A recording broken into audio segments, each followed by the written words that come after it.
Well, if you've seen Johnny Mnemonic and you've seen The Matrix, then you've at least heard reference to a man named William Gibson. William Gibson was a sci-fi author who wrote short stories and then made novels such as Johnny Mnemonic and Neuromancer. And he also wrote one called Mona Lisa Overdrive, which, if you're familiar with Matrix Reloaded, one of the great songs of that movie is called Mona Lisa Overdrive. So needless to say, William Gibson is extremely influential.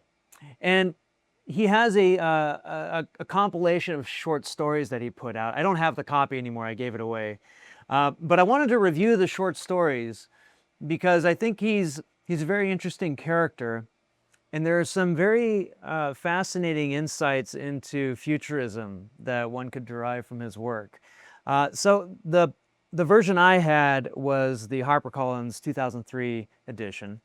It's a paperback, and it's got about 10 stories in it.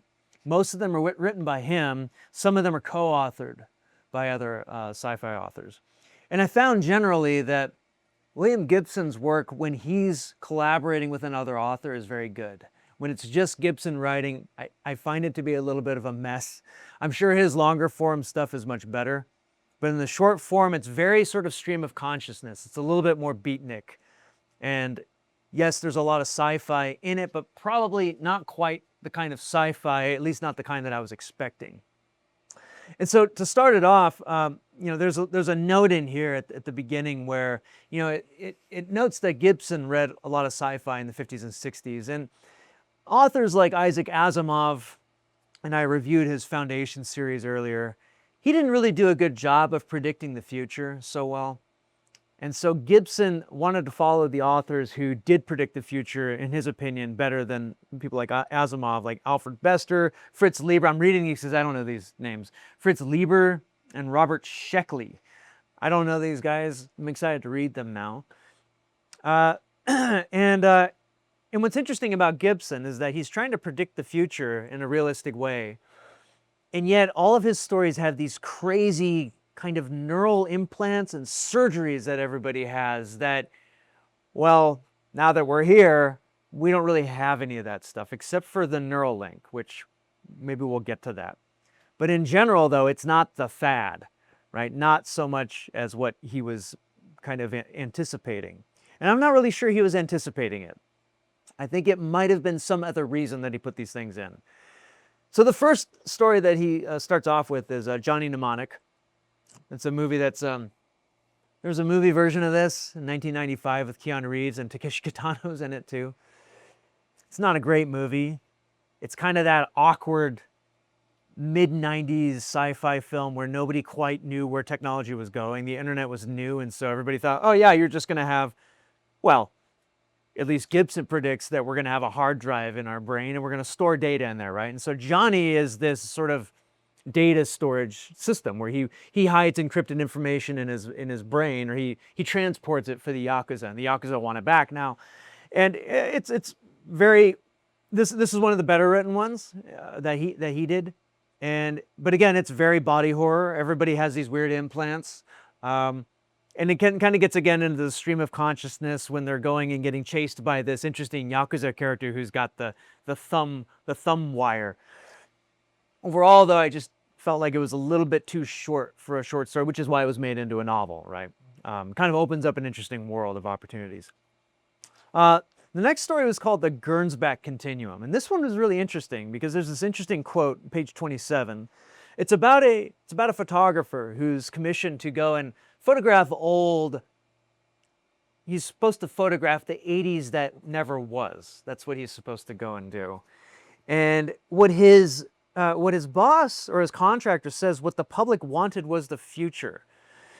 Meaning that all of the best futurist photography and futurist design of the 50s and 60s was stuff that was very futuristic looking. It was something that seemed like it could be the future. It ended up not being, but that's what people wanted. They wanted to be sold the future. And interestingly, I think that that's what Gibson is trying to do in this book, is sell people the future. And I don't think he's doing a great job of it. Although I think in terms of the way that I see sci-fi, I tend to base whether or not sci-fi is successful as to how accurate it's going to be. Some people would judge it based on how inspirational it is. And if you are inspiring for the day when you can escape your body and put yourself in a hard drive or put a hard drive in your brain, then maybe he's selling it for you. Maybe this will be a good fit for you. What's so interesting about this one, though, more interesting than that, is that the protagonist at one point photographs a UFO. At least he thinks he has. And there's all this discussion then about what exactly is reality, right? Because people are looking at the UFO going like, I'm not sure that's a UFO. Are you sure you saw that? And he's seeing all kinds of things. He's clearly having hallucinations. He's clearly almost possessed by something. And I use that word because somebody tells him that the way to get this out of your head, when you see a UFO, when you see aliens or whatnot, or whatever, right? His name's Kin. He says, I'm letting you in on a trade secret. Really bad media, he's telling him to go and watch bad schlock kind of media. Really bad media can exercise your semiotic ghosts, meaning UFOs and things that you might have seen. If it keeps the saucer people off my back, it could keep these Art Deco futuroids off of yours, because he's also seen these strange kind of people wandering around. And I thought that was really interesting, because I think that what Gibson is doing, I'm not quite sure. I looked at the Wikipedia. I didn't see anything about schizoid tendencies or anything, but I get the feeling that Gibson was very sensitive to his body, to voices, and maybe he's very sensitive to the feeling that people sense that people are talking to them, they're seeing things that are sort of part of this collective unconscious, the Jungian idea, right? And what's interesting is that he gives a way to exercise this with garbage media. I thought that was fascinating. So that was actually a good story. Next story was Fragments of a Hologram Rose. Interesting, very stream of consciousness. I had no idea what it was talking about, so I didn't like that one. Something about playing back somebody's life. It's kind of like, I think there was a movie called Brain Scan with Christopher Walken that had this kind of idea where you could record your life onto a tape and then you could play it back and somebody could live your life. It's also the idea for Stranger Days, right? That's actually might have been one of the inspirations for that. Next one is The Belonging Kind. And now this one was co-written by John Shirley. And this one's great. This is about trying to find who is a mimetic. These kind of like Blade Runner types that just mimic people, but then they change their skins, and the protagonist finding out whether or not he's one.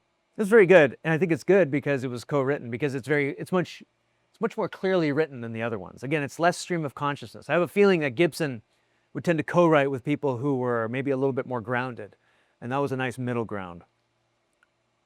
The Hinterlands is a space horror. It's very interesting. It's a little bit sad. It's about this wormhole that opens up, and alien technology keeps coming in through this wormhole, and we have no idea what it does or how it works. But we do know that it cures cancer. It solves world hunger. There are various things that these technologies that come through do. And then when anybody goes in, they come out just, they can't process what this alien world is like. And when they get back, they basically die. And some people really enjoy stories like this.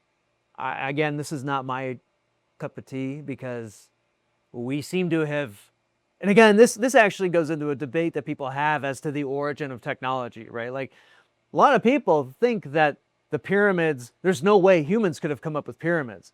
It must have come from the Nephilim, aliens, interdimensional, whatever, right? There are people who say that.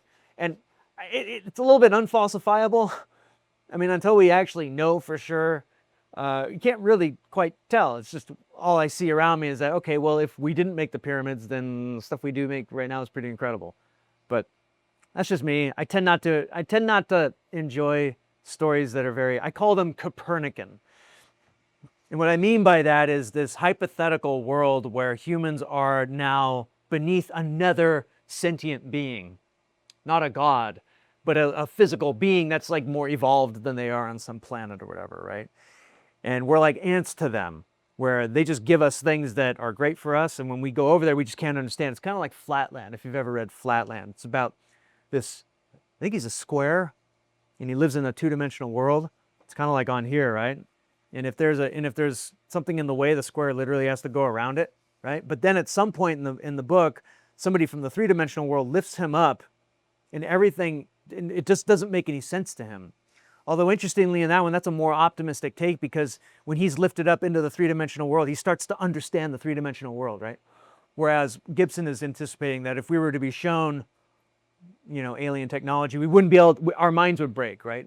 And I find that just doesn't seem to be like true so much. Although maybe people who are suffering from schizoidal fantasies or whatever might have you, he's saying, well, it's because they're seeing things that they can't understand and therefore they're going nuts. I don't know. Again, I sense a kind of trend here. I think the best story, my favorite story in this, is the Red Star Winter Orbit. Again, this is co-written by Bruce Sterling this time. This is a Soviet, it's a very interesting kind of No Country for Old Men style space horror. And it's not really a horror, it has space drama about a Soviet space station that's being decommissioned. And there's this amazing line. This is essentially after, after the space race has been over, and now all the focus is on just preventing nuclear war. And the line is this: Cosmograd was a dream, Colonel, a dream that failed. Like space, we have no need to be here. We have an entire world to put in order. And interestingly, that is kind of where we are. You notice we keep talking about, why don't we go back to the moon? Why don't we, and you know, there's SpaceX, right? But is there going to be a government that's really concerned right now with going to Mars? Probably not. They're much more concerned about, in America, much more concerned about Russia. Russians are much more concerned about Americans. So I found this story to be one of the best ones. Again, I think it's because it was co-written. Gibson probably had the idea. I'm totally speculating. But the co-author might have grounded it and just made it very readable. Next one is New Rose Hotel. This is kind of a corporate espionage story. It's okay. It's about a girl. There's some love stories in here that are all very kind of bittersweet. More bitter. This one's okay. Again, it's solo authorship on this one. Next one is another love story. It's called The Winter Market. This one's interesting. It's about a female, and her name is Lise, and she is a pop star who's got some kind of debilitating disease, and she's got all this exosuit stuff, kind of, again, it's very body horror stuff, very Cronenberg. And there's a record company that just records her sort of life thoughts being into this record album. It becomes a smash hit. And then she dies, and there's a question of whether or not the record company is going to keep her in this AI server to keep on making records afterward. Very, very frightening, and that's actually like pretty, yeah, fairly accurate with AI doubles and whatnot. This next one was fantastic. This is Dogfight, co-written by Michael Swanwick. It's called Dogfight, and this is about it's an interesting, very kind of almost not a Ready Player One, kind of a Ready Player One, except they have an overlay view. They have this ability to do dogfights. It's about a guy learning how to dogfight and play in a competition. And then the last one is Burning Chrome, the title of the book. And this is all kind of a cyberspace. This is the first instance of cyberspace that was ever written. Gibson is credited with coming up with the idea of cyberspace. And they're kind of, it's a hacking kind of adventure. I didn't find it very good. But it was very difficult to read because, again, it was only him writing it. So overall, I find that Gibson just needs space to write, and I'm kind of leery about reading his longer form works. I've heard Neuromancer is good. It's a seminal work. But I'm not sure why I would read it. I'm kind of more interested in reading his later stuff to see if he still sticks to the kind of body horror, because almost none of that stuff has panned out. Again, the only real body horror thing that's real now, in terms of modifying your body to assimilate with technology, right? This is the stuff that Joe Rogan's always talking about. We're just going to have to merge with technology, he says. And I think that the more we use technology, the more we realize that we don't actually have to. We don't have to merge with our phone. We just make it small and easy enough to use where, you just pull it out, check it. Oh, and like when you get better at using a phone and better at designing a phone, that just makes that transition easier and you don't have to have something invasive. I don't anticipate that we're ever going to put phones inside us. I just don't see that I think that the human body is naturally resistant to that kind of thing. I think general animal bodies are very resistant. I mean, animal bodies are resistant to a lot of things. Animals are resistant to breeding in a lot of ways as well. They'll just stop breeding. Humans are resistant to too much culture sometimes.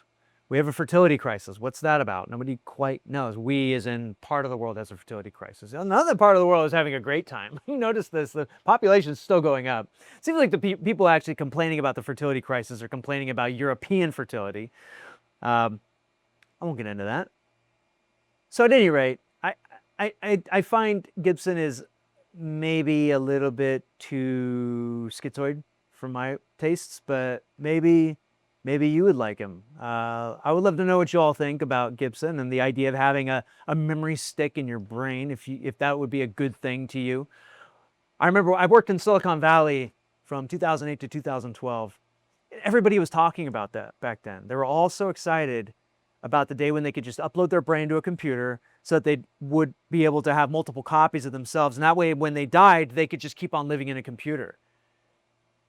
And they think, a lot of them thought that, and Robin Hanson is the kind of person back then who was speculating about this, that because the brain is just electricity, well, ones and zeros are electricity, and so it's just the same thing. All we have to do is improve our mapping technologies and programming technologies, and we can mimic the human brain in a computer. And then the brain that I have right now will be exactly the same as the brain in that computer. So a lot of people think that it's the same thing. But then a lot of us, people like me, would say, no, that's a copy.